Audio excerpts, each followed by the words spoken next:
Hello and welcome. Sorry about that long, silly time delay, but I was trying to find the video that fits what I'm about to do. So I'm going to share the screen and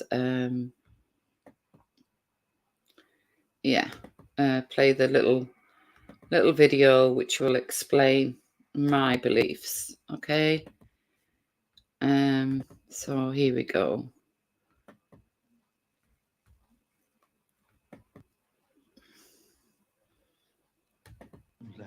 Desolate and wild.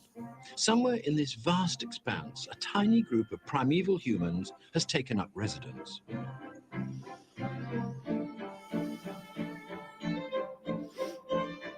A tribal settlement is built. The village is invented. After 1 million years of hunting, farming begins. And with our new affluence, the villages grow into towns.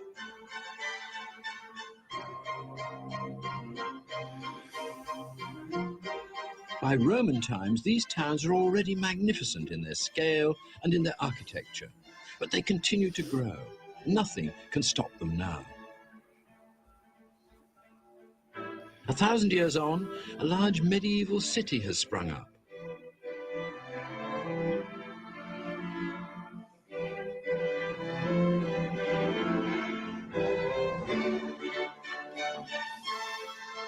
"300 years later, the boundaries of the now vast settlement spread as far as the eye can see.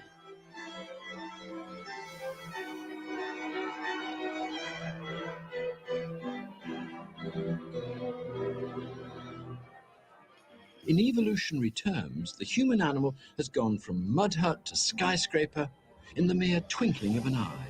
There have been massive cultural advances, but no time at all for biological changes. In certain ways, our great cities are a paradise on earth compared with our primeval settlements. They give us creature comforts and freedoms of many kinds. But there's always been a price to pay. So there you have it. There's always been a price to pay. And that is my firm belief.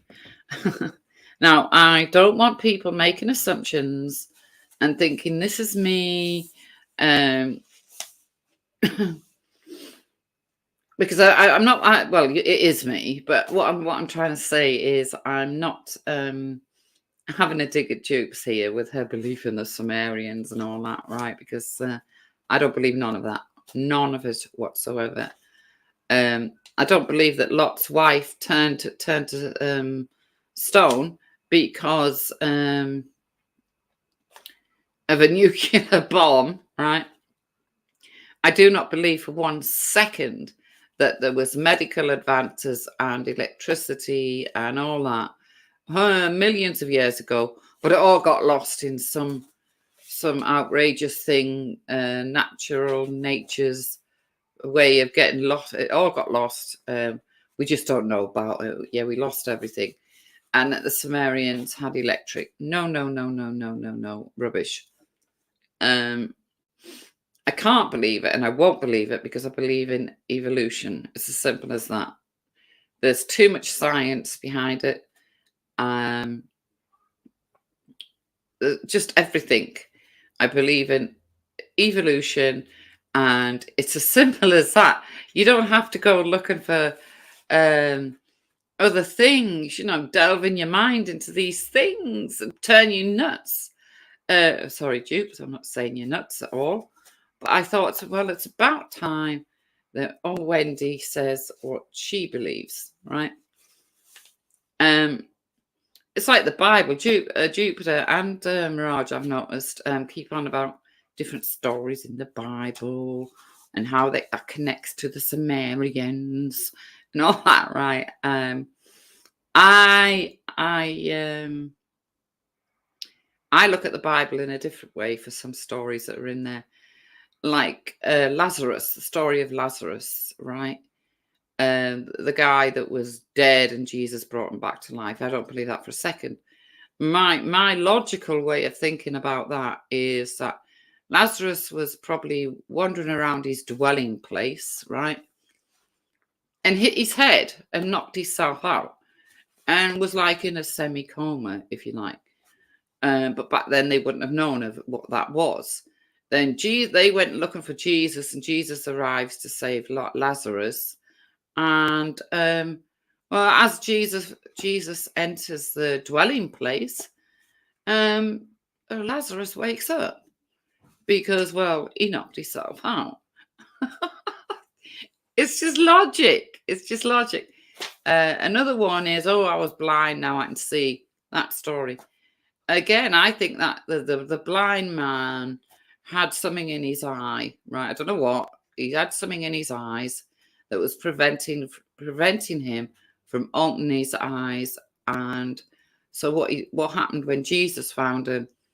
He washed his eyes, yeah, and whatever was in his eyes causing blindness came out, and then he could see. I could go on and on and on about different things that I put logic to and make my own little theories to, because that's just the way it's got to be. That's the way it is. To me, that's logical. I can't go into myths.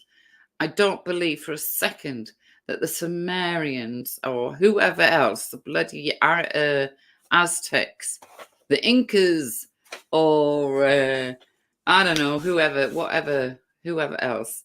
I don't believe for one second that they had electricity and they had medicine, which was really good and better than today. Only it was made, it was lost. It was lost because there was some great big natural disaster that wiped it all away. No. My mind doesn't work like that. I don't believe in fairy tales. Yeah. I don't believe in myths. And I certainly don't believe that, sorry, Jubes.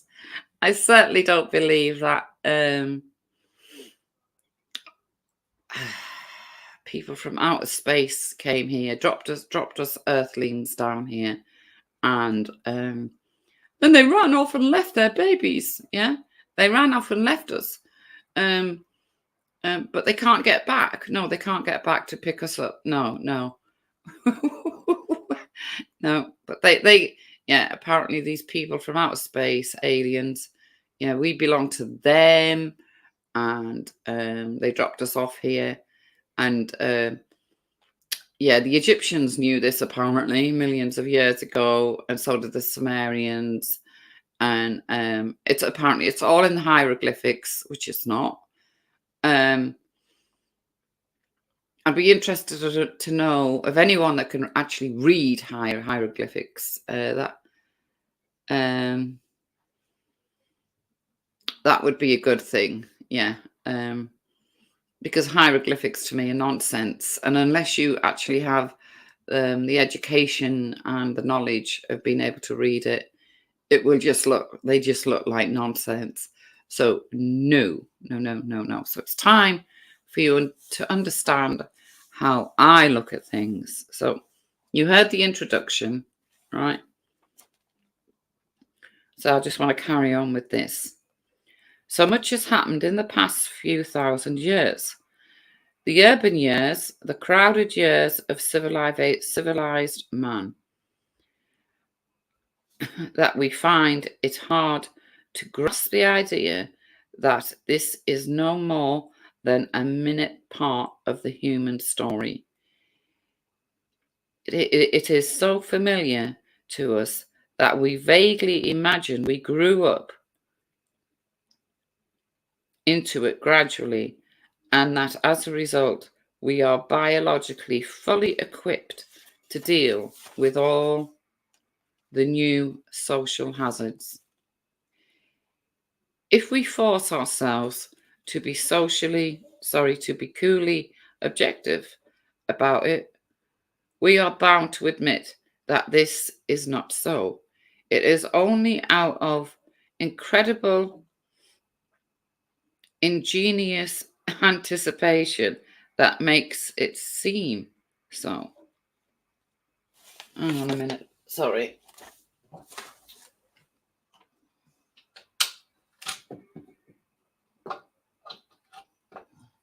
computer's going to go off otherwise. So where did I get to? Yeah.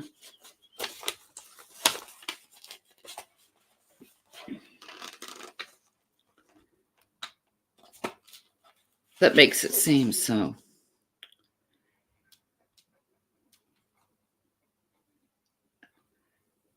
The simple tribal hunter is doing his best to wear his new trappings lightly and profoundly and proudly. But they are complex, cumbersome garments, and he keeps tripping over them. However, before we examine the way he trips and so frequently loses his balance, we first see how he contrived to stitch together his fabulous cloak of civilization. So what this is mainly saying is, let's take a look at the human zoo. Yeah.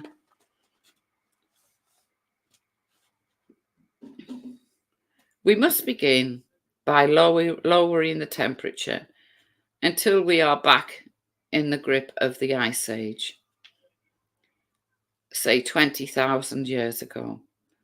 Our early hunting ancestors had already succeeded on spreading throughout much of the world. To have achieved such a shattering expansion must have meant that the carnivorous rivals, but this is not so surprising when one stops to think that our Ice Age ancestors' brains were already as big and highly developed as ours are today. So what this guy's saying is that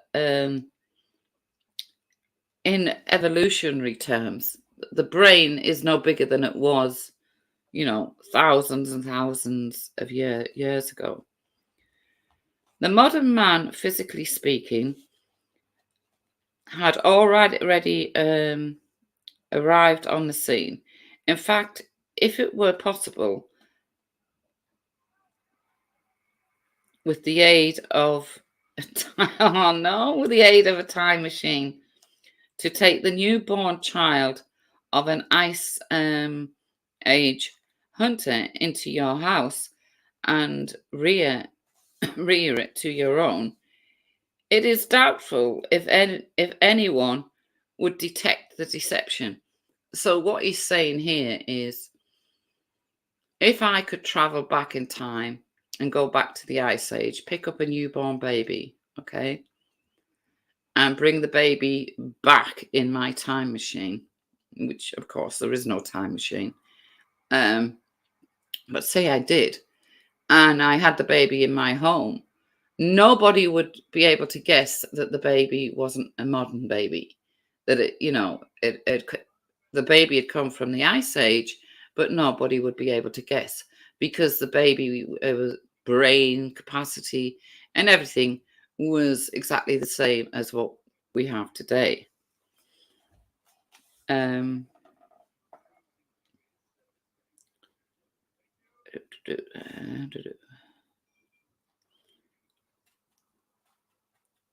on, I need to get past that.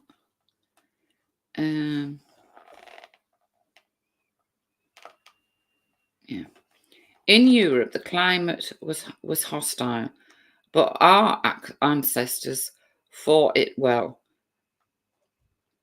With the simplest of technologies, they were able to slay huge game animals happily.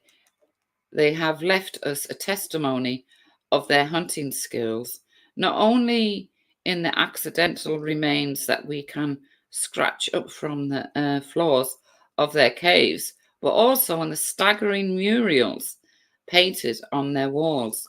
The shaggy mammoths, woolly rhinos, bistos and reindeer portrayed that they have left for us to see.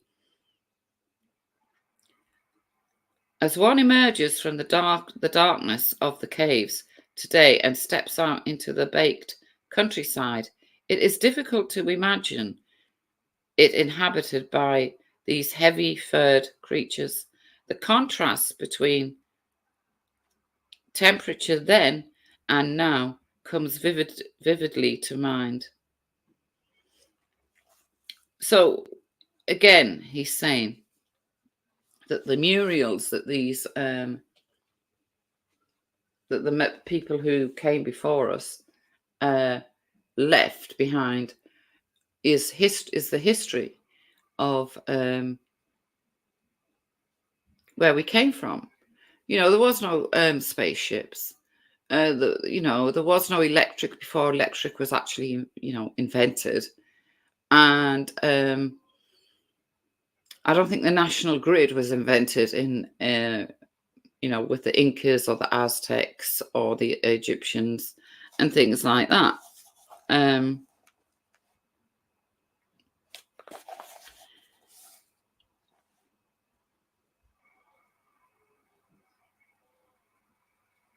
Yeah.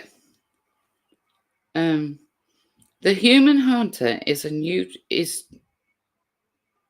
God, sorry. The human hunters, it is true, were still competitive and self-assertive, like their monkey ancestors, but their competitiveness had become forcibly tempered by an increasing basic urge to cooperate. It has been their only hope of succeeding in their rivalry with long-established, sharp-clawed professional killers of the carnivorous world, such as the big cats. The human hunters had evolved their cooperativeness alongside their intelligence and their exploratory nature, and the combination had proved effective and deadly. They learnt quickly, remembered well, and were adept at bringing together separate elements of their past learning to solve new problems. If this quality had been helpful to them in the early days when on their arduous hunting trips, it is even more essential to them now, nearer to home, as they stood on the threshold of a new and vastly more complex form of social life. The land around the eastern end of the Mediterranean, where the natural homes of the two new vital planets, wild wheat and wild barley, also found in this region, was wild game, wild sheep, wild cattle, and wild pigs. The human hunter-gatherers who settled in this area had already domesticated the dog. Well, that's interesting to know, isn't it? So while, they had their spears and they was running around, they domesticated the dog. How strange. Yeah, so the dog has never been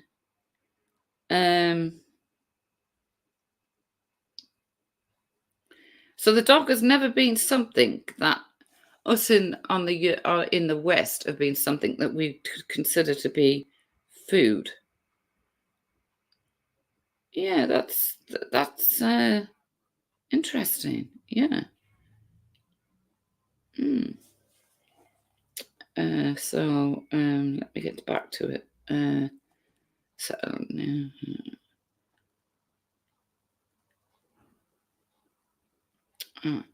but it was used primarily as a hunting companion, and watchdog, rather than as a direct source of food. Thus, farming began with the cultivation of the two plants. When wheat and barley, it was followed soon by the domestication of first of goats and sheep, and then a little later of cattle and pigs. Okay. So the dog was the first thing to be domesticated. The dog has always been the watchman for the human being. Well, that's interesting, isn't it? Um, so the dog has always been man's best friend. Yeah, I kind of like that. Um, yeah, and then of course,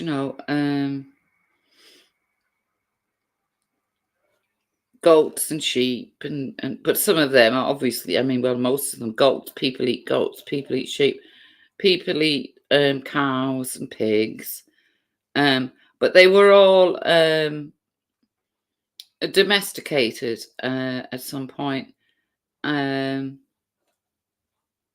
the animals were first attracted by the cultivation crops, came to eat and stayed. Um, and stayed to be bred and eaten themselves. Oh, I mustn't laugh, right? This is supposed to be a serious 30 minutes. So, I'm just going over what I've just read out, right? So it seems that the poor goats and sheep and foxes and cows and pigs, yeah, they were attractive to the new crops for the sneaky human animals had found. And they came, right, to feed off these crops, only to be eaten themselves. Yeah, that sounds about right, doesn't it? Mm. It is no accident that the order, sorry, it is no accident that the other two regions of the earth, which later on saw the birth of independent ancient civilization, Southern Asia and Central America, were also places where the human gatherers found wild plants suitable for cultivation, rice in Asia and maize in America. So successful were these large Stone Age cultivations that from the day of to this, the plants and the animals that were domesticated then have remained the major food source for all large scale agricultural operations. Yeah. So yeah, interesting that little bit. Um,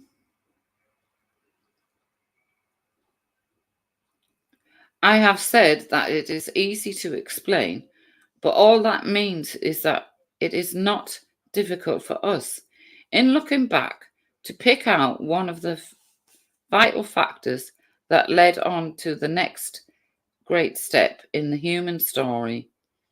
It does not, of course, mean that it was an easy step to take at any time. It is true that the human hunter gatherer was a magnificent animal full of untapped potentials and capabilities. The fact that we are here today is proof. But he had evolved as a tribal hunter, not as a patient farmer. Yeah. So what he's saying, he was tribal. He was very tribal. We were very tribal hunters, and we weren't running around at that point as patient little farmers.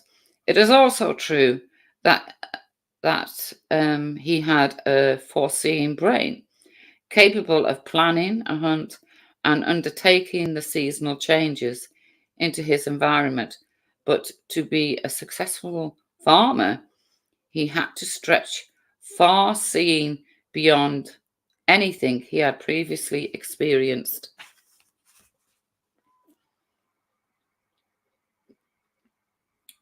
In his tactics of hunting had to become the strategy of farming.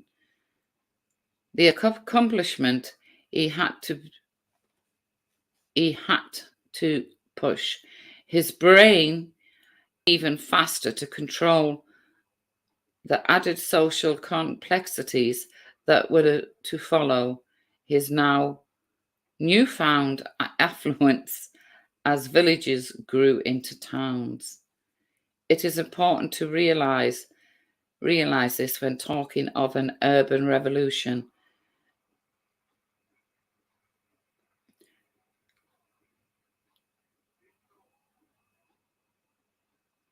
The use of this phrase gives the impression that towns and cities began to spring up all over the place in an overnight rush towards hard and slowly. Indeed, in many parts of the world, they are and still remain rural.